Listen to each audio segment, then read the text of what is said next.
here at your Sydney Swans.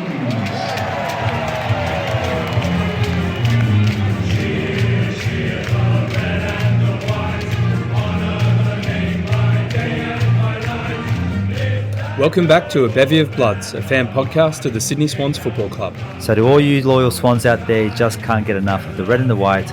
Fluff up your tail feathers and settle in for a potentially biased yarn about all things to do with our beloved Bloods.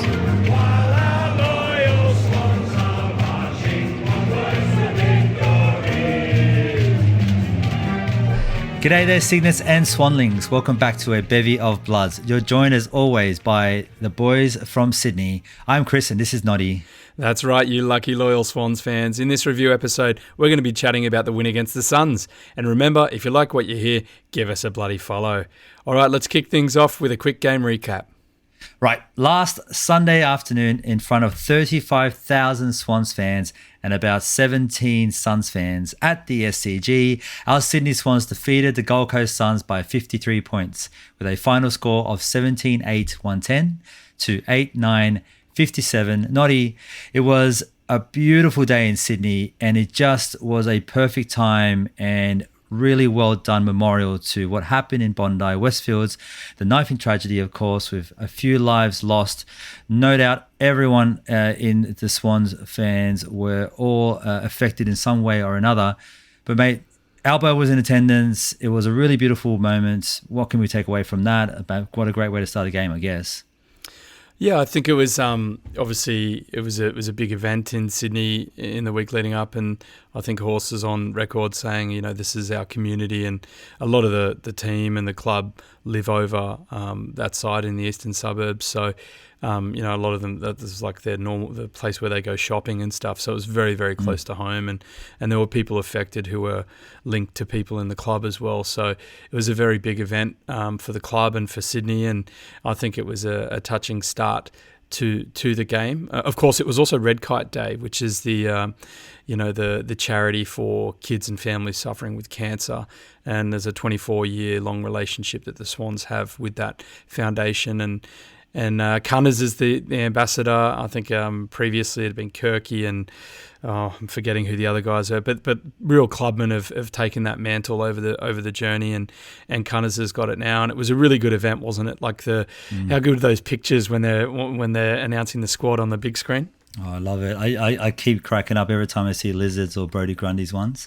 It just goes to show, like, I guess having a club, and we've mentioned it before on the potty, that having a club that plays football is not just what the club does, right? There's a whole lot more to it. There's a whole community aspect around the club. And of course, as the bevy, that's kind of what we're trying to emphasize. But it was just really touching moment around Red Kite Day on a Sunday afternoon with everyone, with a really big crowd in attendance, all there to watch some good football and just get around each other.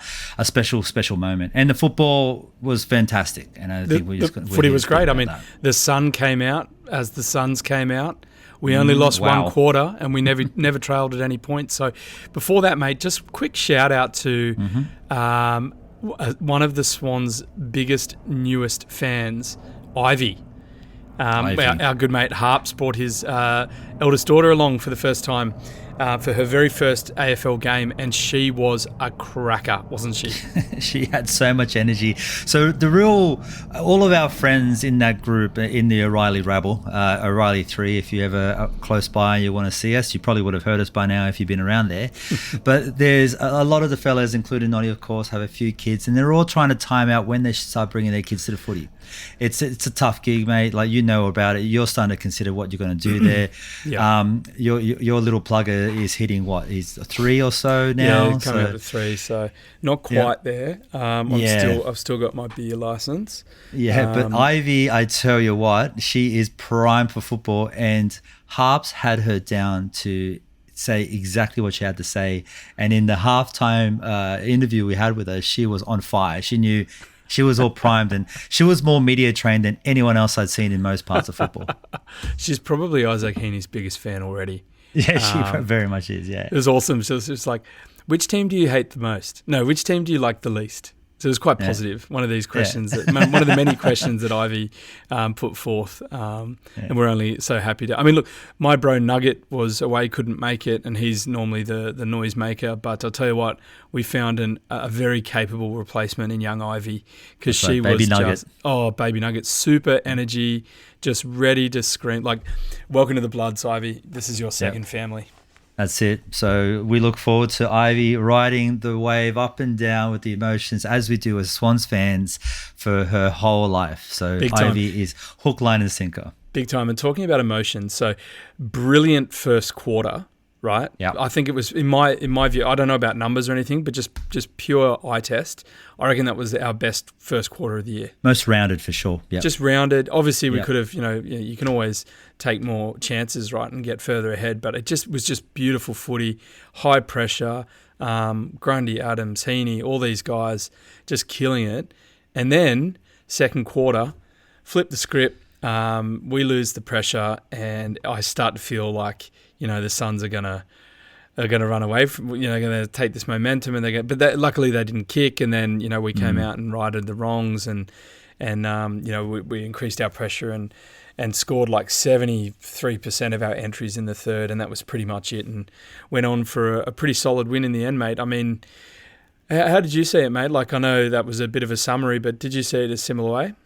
Yeah, I mean, just the dryness of everything that happened in the second. Like, the second just seemed so obscure. We really just didn't really know what to say. Even the crowd was dead quiet. Really, the crowd was so lucid at that point. I've never seen us like that bad before. It was a genuine library. Mate, but we kicked 1 point for the quarter, mate. 1 point. I know. I think we won one clearance for the quarter along the way. It's like there was nothing going on there. It was, and I will point it towards this moment. Papley's mark. Oh yeah, running into that corner took this absolute screamer mark, the kind of mark that when you're playing, what was that, super slips, classic catches in the backyard with the tennis ball. It was that kind of mark, and then to go back and kick it. I haven't heard the crowd go that loud since prelim. That's how crazy that was. That really fired us up again, didn't it? And I'll tell you one. Yeah.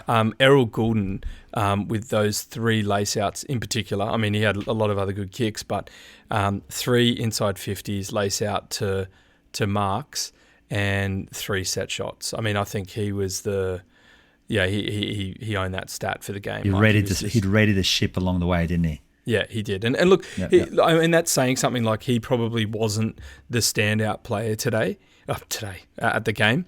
We're recording a couple of days later, but let's talk about Brody Grundy. I've got a new working nickname, Grundzilla. I've got a bit of a Japanese vibe here. He's just wreaking havoc against the opposition rucks, and he's like, Grundzilla. I reckon he'd really be into it. I think he'd probably dress up as Godzilla, and then we'd tag AFL Japan. It'd be this whole Instagram thing. I think he'd... We might get into... I think we'll have to reach out to him.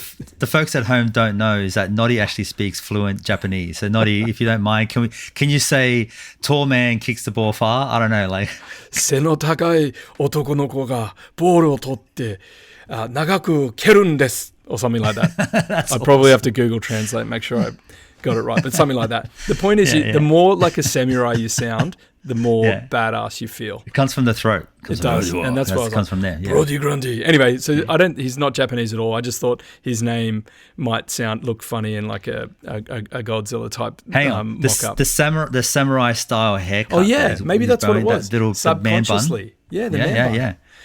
Maybe there's something in this. 200th Samurai game, Grundy. Yep. 200th game, first goal for the club. Yeah. Absolute ripper of a game. How good was he? Best game that he's ever played for us, and he's been consistent since he started. Every single game. He's been polling in the Bob Medal, our equivalent of the Bob Skilton, of course. Bob Medal every single week. He will do so again this week. He's been fantastic, and this game was clearly his best. His work around the ball, his second efforts, his tackles, 11 tackles for the game. He was doing so much. He was winning our tackle count in the first quarter, just making things happen. It was the best game I have seen from a ruckman on our side for some time. And I know we had Jesus. Yep. Sorry? Most tackles for us, wasn't he? I think he was up there. Did he end up getting it up, or did Rowie ended up climbing back up to his regular It's always podium? the way, isn't it? Let's have Rowe's a quick like, you're look. not going to beat me. No, you're right. He ended up winning, getting the most tackles over Rowie. So no doubt it's going to be an awkward conversation in that locker room at some point. Rowell. We'll talk about Rowell and Rowie later. About Rowell won't we? in time. The tackle That's right. kings. Yeah, so Grundy, incredible, mate. Well, I mean, what? 24 what can you say? disposals, 15 Yeah. contested possessions. Obviously, kicked it behind early on, but then kicked that first goal of his in the fourth. Just amazing. Just real big reason that we were able to come out and turn things in our favour again in the second half. It was and like fantasy, he got like 150 or something. It was awesome. Like I don't know if anyone's. Did you have him in your team? Just out of mate. interest? Yeah, mate. Yeah, mate. Okay, good boy. Very good boy. Yeah, you're not coming 35,000 for nothing. or Yeah, whatever, that's right. whatever. After my first round, 35th, I've certainly dropped back a bit. But no, mate, look. Other than that, Heaney was hot again. Oh my Yes. God, he's opened up the coaches' votes, hasn't he? He's 20 on merit. The guy just looks as good as he's ever looked, but fitter, Effortless. more effortless. That's a great word. Great word. And talking about Grundy and Heaney, they combined well, didn't they, throughout? I mean, Heaney's field kicking, I guess one thing we've always been wanting him to break out, right? But he has had stints in the midfield before. And previously, I guess some of his field kicking, you'd think, oh, okay, maybe it's not quite there. I mean, years later, then we see the likes of Goulden and Blakey come out and they're just precision, right? Campbell and Roberts, I think, can go in that section too. But I don't know, like his kicking is really good. Don't you reckon? Like his field kicking, his superb. accuracy, picking out players. It's just he's doing every part of the game perfectly. He's playing the contested ball really well. He's good in the air. He's kicking goals, so he's getting in the minds of most people. Like, Yeah. he's just doing everything that a perfect player would do, and he just so happens to be doing it while also looking effortless and getting around the ground really easy. Like one of the bevy, Matt mentioned, like, is it just me, or does it seem like he's just gliding across the ground? And Yeah. maybe all those injuries that he's been carrying the last couple of years have kind of subsided, and he's actually getting himself around the ground with ease. And this is what we're seeing out of it. And an opportunity to play out the midfield. And maybe it's just a whole lot of stars just align themselves with, injuries and whatnot, and him having to be the man to just pick it up. And as we know, he's tough as nails. He's got the skill sets to boot. And yeah, we're seeing all of that happen this year. What a season. He's on his way to being the best player of the game, Big time. and he's well ahead. Definite favourite. I mean, it just gets harder and harder to think about putting him anywhere other than where he's played for the first That's right. of the season. Like it's just, I think after the first two games, there was still the commentary on like, okay, so what happens when Parker and Millsy start coming back? But now we're 6 games in, and it's no brainer. You just keep him where he is, right? I mean, I'd be pretty.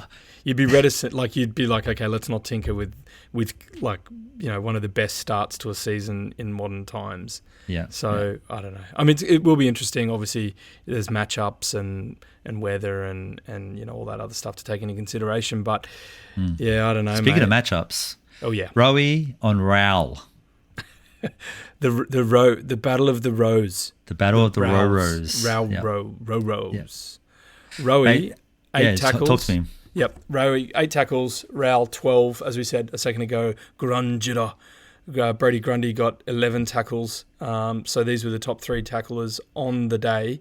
But these two guys, even from last year, they were pretty competitive, weren't they, in the tackle count? Rowie is sitting pretty well in first on 55 tackles. Rowell's in third on 46. So I kind of like what's developing here between the two of them. Just hard at it tacklers. Obviously, Rowell's contested possession work is better than Rowell. But I mean, he's a first draft previous first draft pick. So he's got all the accolades and all the expectation. But Rowie's just worked hard and is our supreme role player. Yeah. But I kind of like what's going on here with these guys. The tackle kings. to your point, last year Rao came first in tackles with 190 and Rowbottom with 176 in second place. There you go. So to have these two at each other for an entire day, that deserves a Foxtel spotlight in itself to just watch the battle going on, because that would have been superb viewing. Just two hard nuts who don't ever take things personally but go super hard at everything all the time, going to tackle the hurt. It would have been superb. So the other thing we spoke about, one of the videos, is obviously the Suns have got a stack of talent. Noah Anderson was taken at pick 2 in the same year with Rao. The story about them being best mates, playing high school footy together and then being picked up by the Suns. And Anderson from last year probably had breakout last year, but he's carried on really good form. I think he's averaging like 30 touches this year. And James Jordan, JJ, doing a bit of a defensive midfield role on him and keeps him pretty quiet. I mean, he broke out and got a goal at the end of the game. But, I think, when you're keeping a player as influential as Anderson as quiet as he did for 3 quarters, massive tick. And also, JJ's pocket. Thank you, Polly. I like that. Polly naming the pocket just in front of the O'Reilly stand as JJ's pocket, heading Paddington end. Yeah. Second goal from there, from the exact same spot, basically. So maybe there's something eventuating here. But he's a gun. I think all of our mids, on a general sense. We also talk about some of those halfbacks. Let's talk about Lizard, for instance. I mean, I think the pressure for first, third, and fourth especially was there, and that was driven by Grundy and some of those other inside mids. Taylor Adams in the first quarter for sure. Very good, yeah. And as my mate Cyrus, who's a massive Pies fan, the first thing he said was, "Oh, a couple of ex-Collingwood players getting you the win." So I thought, oh, you cheeky bastard. But I guess not too wrong. I think he's done pretty well with Darcy Cameron there, ex-Swan. But anyway, look, I think when you structure up so well, it gives your back line all the help it needs, all the help you can get. So with that kind of pressure, McCartan and Milliken are already combining really well. Obviously, Rampy out. Rampy would be the one calling the shots. You think structurally, we sort of thought that maybe McCartan is taking on that role. I know Lloyd and Cunners were there as the senior statesman, but it seemed like McCartan was doing more of a job on Ben King, which kept him goalless for first half. But Melican then is the one to prosper there and taking some good intercept marks and feeding off there. But I mean, it's good. It's looking good. It's a whole backline alignment was really, really good. I think that was one of the more balanced parts of our entire game, as you mentioned. To your point, we talked about Blakey and we immediately started talking about the entire backline, because without the backline doing their job and solidifying and nullifying those players, Blakey can't get loose. And he got loose many times this game because he could. Because you had the guys, or the other forwards were all locked up. Blakey got himself loose for a little bit and then went on a run on a tear, because you've just got opened up the ground and quickly. And that's the danger of him. So, I could not agree more. I think Melican and McCartan in particular played fantastic lockdown roles in their own space. Yeah, and then, as you say, let Blakey off the leash, and then Ollie Florent had a blinder, probably his best game in ages. Juzzy McInerney, with all that, we don't know if it was Juzzy and Wixie, but let's just say that it was. And Wixie's got 2 goals. There's so many rumours going on. God, it's like playing home and away or something, isn't it, mate? Literally, it's like. Well, let's just talk about that quickly, because it's good to see Wixie back. That immediately made a massive difference in the pressure in those forward line, and to see him get a goal early, I think that first quarter, straight off the bat, ease it all off. Let's put this behind us and let's just get on with footy. Yeah, no, it's great. It's what we need. We had been missing a bit of that forward 50 pressure. I think they ended up getting equal forward 50 tackles in the game, 14 all. But at one point, I think it was first and third quarter, we had 7 to their none or something like that. It was very clear that we applied a lot of pressure in the first and the third quarter. And third quarter was obviously the one where we were really accurate, where we scored, as I was saying, over 70% of the time we went in. A lot of set shots. We were so accurate, which is great. I guess you're just not going to be able to do that every week. But in terms of goal scorers, right? Okay, Joel Amati Party, 4 across the whole game. That's pretty good. beautifully consistent and doing things that probably we've wanted from him from a little bit, clunking some marks overhead, putting a bit of pressure on his own man to allow Logan to get a mark and a goal in that second quarter, I think. Even or have a shot at goal anyway. Run down tackle himself. Run down tackle, yep. I like trying to break through packs and stuff. So like these are the things that I think like that his general game has needed. But at the same time, as he's progressing and building himself up, also kicking 4 goals along the way. I mean, it's good to see. And as more game time he's getting, he's got a lot of trust from a lot of very clever people in that football club. And we kind of need to sit back and start appreciating that because it's coming to fruition. Let's see how the rest of the season goes because he is obviously favoured. We're going with those tours for now, but the Wixie's pressure. That's what I was trying to get to. Yep. There's a lot of words. He, I mean, I feel that kind of really helped us. It seemed like a more well-structured forward line anyway. I was just going to say, again, like mix of goal kickers, right? So Amadi 4, Papley 3, you touched on the mark and the goal highlight. Logan, Wilbur, Wicks, as I said, awesome return, 2 goals each. And then one from Grundy, Warner, Heaney and JJ's pocket. And then there are a couple of behinds here and there, but that's another good spread, right? Another good spread of goal scorers. So it's going through the top 100 goal kickers in the comp, and only GWS and Sydney have 8 players in that top 100. We all spoke about Collingwood's ability last year to spread their avenues to goal, and they had like 14 or so in that top 100, which is like a phenomenal output. But at the moment, yes, Giants and Swans are at the top with 8 players. Collingwood, Port and Western Bulldogs have 7 each, and then from there it just drops. So we've started really well. We're spreading the load. Obviously, Logan's kicked the most at the moment. I think 13. Logan with 13. Yep. 13, and then Party's coming up behind them, like 11-ish, I think. And then I think it's like Papley, Heaney, Wilbur, and drops off like that, I think, like maybe Wicks after that. But it's good. It's good to have avenues to goal, right, and multiple goal scorers. So that was impressive. And to see all the forwards in that high piece as well, it means they're all doing their job. They're all getting an opportunity to score. Yep. I think a fair bit last year, we also noticed a lot of the midfielders were getting our goals.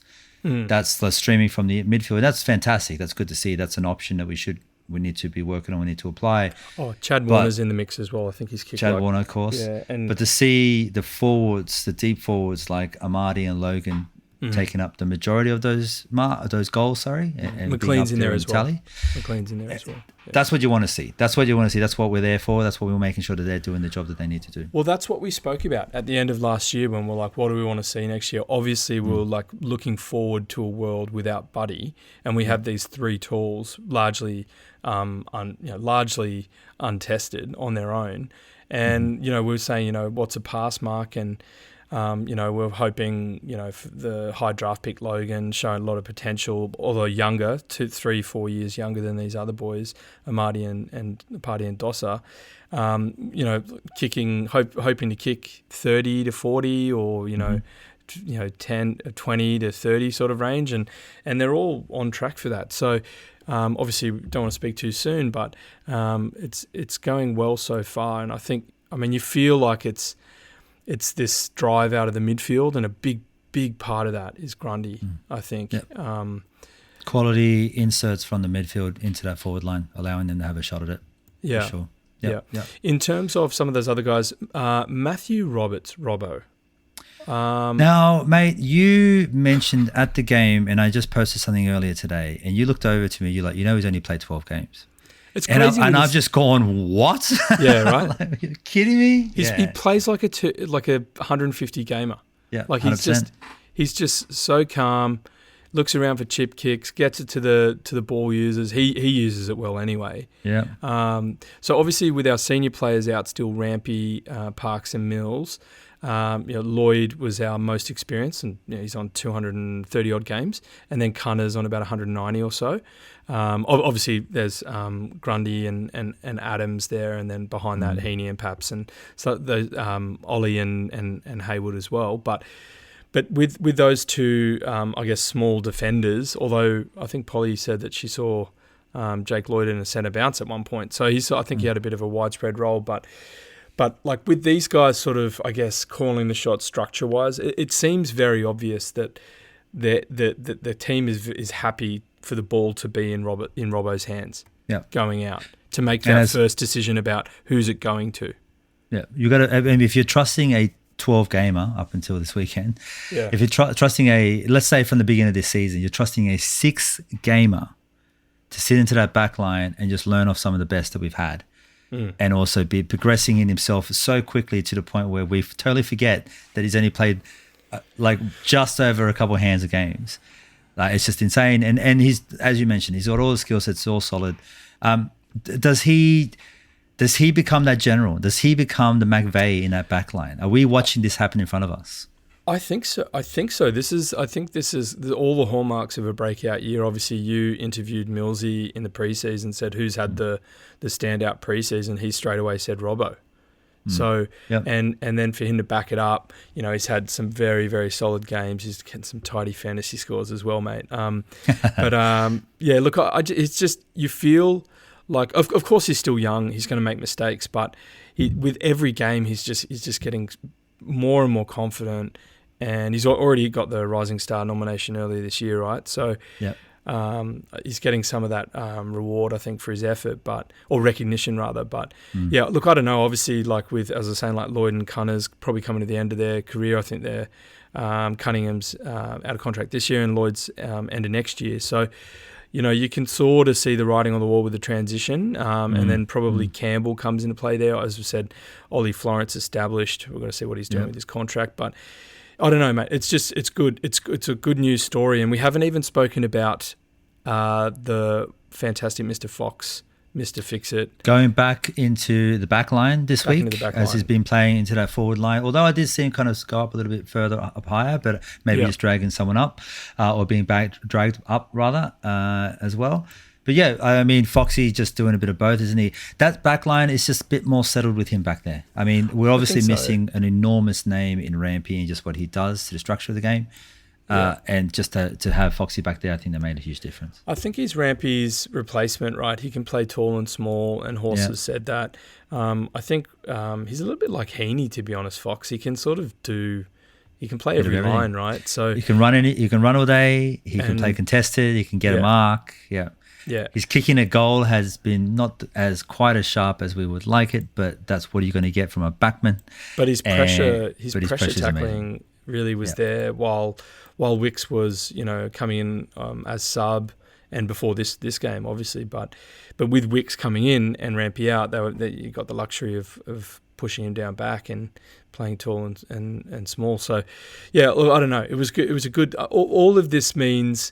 Obviously, while the second quarter was a bit of a scare, in the end, it was a very pleasing effort. I mean, the key stat for me, where is it here? We scored 64 points from turnovers in the forward half, and we scored 15 goals from set shots, and that's from taking. We take 16 inside 50 marks, so. Just precision ball use, really clean by hand and super accurate. But backed up by that pressure in first, third and fourth. And obviously... And a midfield team just riling through it. Yeah. Just churning through it. Yeah, exactly. Well, mate, we're getting on in time. Bob Medal, we always try to say about the Bob Medal, of course, our 3-2-1 points. Yeah. It's no surprise, Grundy for 3. Yeah. Heaney for 2. And we're going to give the 1 to the Lizard. We've spoken about all 3 of those players. Not a whole lot more to say about them other than they were incredible.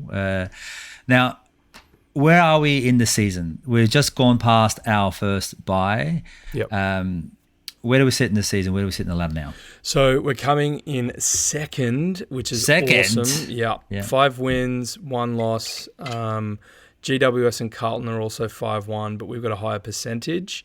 And we 3 sit behind Geelong, who are coming first. They're the only team still 6-0. Annoyingly. I didn't go through to have a look at who they've played. I'm sure there's a bit of, you could read into it, but, we played Richmond, who knocked us off, and then everyone's expecting us to kill the Eagles, and they've gone on to surprise win a everyone with game. the Harley Reid show. So it's still early days. Everyone's still sort of sorting each other out. But the point is, we've started really, really well, and if we can carry on from here, you've got the next. How many games you got there? 5 or 6 games before the bye. 1, 2, 3, 4, 5 games before the bye. Yep. So we got ourselves Hawks in 17th place away for this week. We got ourselves GWS, who's coming third, had first place locked up until the weekend at home. We've got Freo 9th away over there in WA.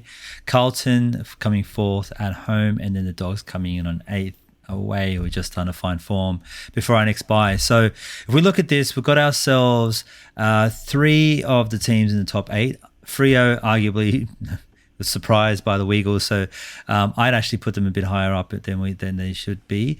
And so we're looking at a relatively quite competitive, or at least end-to-end set of games ahead of us. We've got a couple in the mid-tier, we've got one down the bottom of the ladder, and we've got ones that are going to be in the pointy end and expect to be in the pointy end with GWS and Carlton. So what are we looking at for the next 5 games, Noddy? Like, what do we expect to see out of this? Are we looking at just, if we're looking at 3 and 2, are we happy with the way the season's gone? What are we looking at? Well, I don't know. I think this might be a harder run than the first chunk of the seasons. I mean, GWS, Carlton, and the Dogs, who are, well, even Freo. Look, I don't know. I'm looking at this feeling quite nervous. Just on the team, yeah. I don't think Hawks will be easy at the MCG, although they have been probably a bit more of a rabble than people were expecting, I think, this year. But that doesn't mean, this. I don't know. I think if Richmond and Eagles taught us anything, it's like we can't take any game lightly. I mean, we should feel like that anyway, right? It's the AFL. Every game's any given Sunday, right? So yeah, I don't know, mate. I don't want to prophesize. I just want to say that I hope we can bring out, this same sort of footy as we played against the Suns. I thought that was really, really good. Luke Parker, I think, is a test. Rampy's a couple of weeks away. Mills will probably come back after the bye. Gus Sheldrick, Caleb Mitchell, Jacob Constanti, even Pistol Pete Laddams had pretty good games in the VFL. It was a 60-all draw against the Suns at 9 a.m. on Sunday. Before the seniors, which is great because that VFL team, the Suns VFL team, won the premiership last year. So frustrating to get the draw when we kick more behinds, but also positive step forward, I think. I mean, Beef, Gus Sheldrick, he 30 touches, 10 clearances, 10 marks, 5 clearances, 3 tackles. And then Caleb Mitchell kicked 2 goals, had 25 touches. JK had 3 goals. Pistol Pete was doing some good things and some trademark unique bad lad things. Bad lad stuff, yeah. Bad lad stuff. But it just goes to show like the growth of the VFL team. I mean, even I remember having this conversation we had this conversation earlier last year where we're like, where is the depth? We didn't necessarily have that quality of depth. Yep. That we could bring it, we were comfortable with bringing into the game. We were playing Sheether and things like that as the season went on. And Matty Roberts was having a run through before he got injured. But to see, like, we're quite all the names you're mentioning there, Constanti, Gus Sheldrick, the Beef, and Caleb Mitchell, Laddams, like these are all players that could walk into a starting 22 and any other part of AFL. I certainly. I mean, Aaron Francis is there. Hamling is kind of thereabouts. Buller came back after a couple of weeks of the flu. Look, and Caden Cleary obviously was listed as emergency. He went on to play the game. Indy Kirk's doing some good things. Jaden Magor, Vickery, like they're all playing well. As you say, like if we need a strong VFL team, and what I think we didn't have last year was key position ports. players. Yeah, whether they're forward or backs. And went out and obviously got Buller and Arnold and Hamling Francis and Reed's come back. Francis, we're sort of blessed for that now. And Will Green actually played a majority of the game as a key defender, which I was quietly excited about because now You've been calling for like Ruckman to start doing a bit more defensive work for some time. Every time you've been yelling at us a lot. I look at the position concept. squeeze, and I think we've got to get these players who are good players. We've got to shift them around. But Milliken has come good. I'm happy with the combo there with T-Mac. So, look, who knows? I mean, the other thing is, and we probably should have led with this chronologically, the VFL team smashed Casey, didn't they? Our VFLW team. Oh, so the VFLW, yeah. Look, the VFLW team that we're running out there is stacked with talent, with AFL talent. So the way it's a bit complex the way it runs. If anyone's interested, Gemma on the AFLW website has broken it down really, really well about how the teams are structured and how many AFL players can play within them. Just because and how many games we're actually getting into these girls. So because the Sydney Swans don't necessarily have a VFL equivalent, they're allowed to play a lot more of their players and can run them through. So you're seeing girls like Chloe Malloy, who's arguably the best in the business at any one given day, just running rampant and just getting it done. But what's particularly good is that we're actually seeing the girls apply some different crafts. So what we're noticing is that when we are getting ahead and they're doing all the traditional football things, getting marks in their forward, getting the forwards to take set shots from good angles, straight down the middle, then it seems like we're going in a different direction where they're actually kicking the ball a bit deeper, getting a bit more contested ball possession use. So it seems like they're trialing the girls out for more contested possession in the forward line to get more of that scrappy goal. So it's all really interesting. You can see how Scott Gowan's super coach is kind of laying out the foundations for this next season and how that's going to run. And it's all very kind exciting. of like, that's what it is, right? It's kind of like an extended preseason before the AFLW season, right? Yeah, exactly. So you get to see some of these girls just like running circles around what is, 4 layers underneath them in competition. Yeah. But you also are being able to see how they are tactically trying to apply their new skills and how much the girls have progressed in just their running ability, still being able to run at that level of AFL level all the way to the end. Of course, reminding everyone that this will be only our 3rd season into the comp. So having these girls with that AFL fitness is still something that needs to be worked on. And I'll tell you what, they look fantastic now. So we will raise it again for next week, but at the GBD West game, there's actually going to be 3 games back to back to back. And the VFLW is going to be one of them. So we'll make a big noise about that as it gets through. And if you want to hear more about how AFLW is going for the Swannies, make sure you follow Polly, our own Bevy brethren. And she's always on top of absolutely everything related to Swannies generally, and in particular AFLW. Yep, definitely, mate. Before we go, we had a nice chat with a couple of Suns fans at a pub in Paddington after the game. Hayden and Leighton. We were asked by them not to reference their relationship to a prominent AFL Gold Coast Suns player, but we had a good chat about the footy. Obviously, they are from Sydney themselves, but they find themselves supporting the Suns, and they were there with a group of boys, and they were up and about, weren't they? Even though obviously they got the L, but that was nice having a chat with them, talking about the future of the Suns, and it's certainly, I think they know as fans, it's looking pretty bright. Obviously with Hardwick coming in and all the talent they have. So I think it's probably not going to be too long before the Suns, I mean, they're going to be a threat all year this year, and I think they're going to be a serious contender in the next couple of years. But it was good to talk to those boys, wasn't it? They were lively. We all had a couple of sherbets. Yeah, they were having a good time. They were already excited. I mean, as you mentioned, the game didn't go their way necessarily, but that wasn't going to stop them from having a cracker. So it was a good one. But I don't disagree with their energy. I think where the Suns are at is good. I think this week is actually a really disappointing week for them. They're going to look at themselves and be like, all right, that's not the kind of quality we want to play. Yeah. We don't want to be beaten that consistently across the ground, and they won't be. So Hardwick's going to like drive it into them, and they're going to pick up from here. So that's right. So they are a scary sight. They've got talent to boot. Like just looking at McAndrew, my goodness, this kid.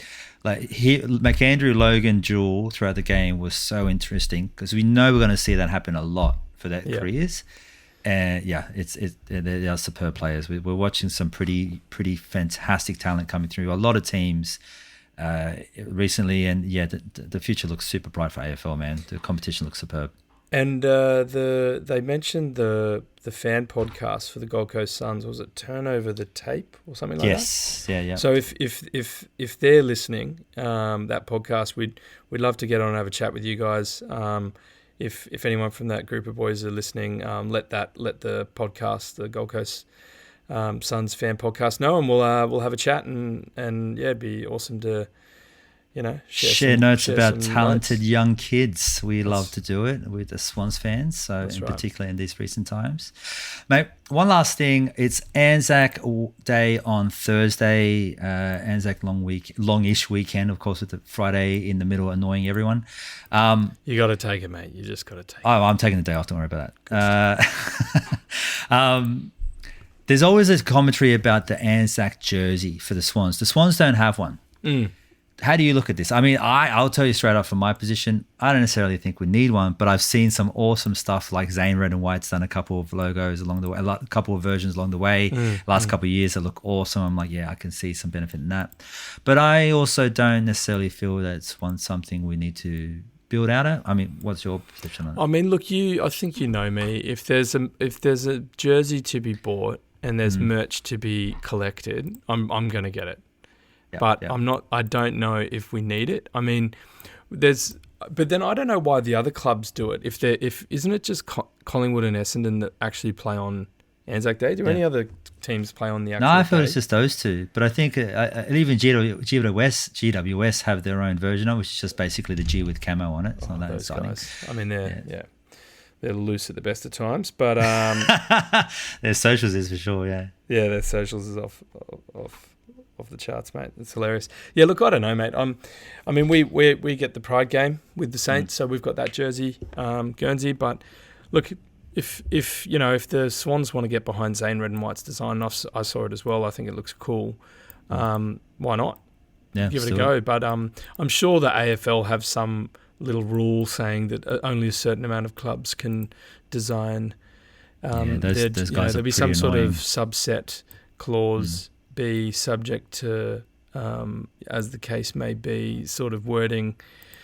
But, so otherwise, reading the contract in front of us right now, something like that, mate. But look, I don't know. Look, I don't know if it's the Anzac Day round, then by all means, Why not every club just have one?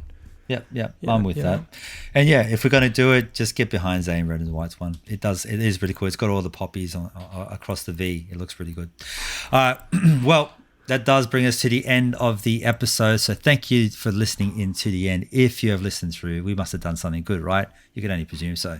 So make sure wherever you are, just give us a like on any of the socials of your choice and follow us if you feel inclined. Otherwise, make sure to keep an eye out for more content released through the week, including our weekly teams announcement, as well as a bunch of stuff on game day itself. Until next time, we're looking forward to seeing you. We won't see you at the MCG, but I think Super Swans Sam will be at the game. But otherwise, we'll see you at the pub, roaring for our Sydney Swans. Until then, up the Bloods and can you Swannies?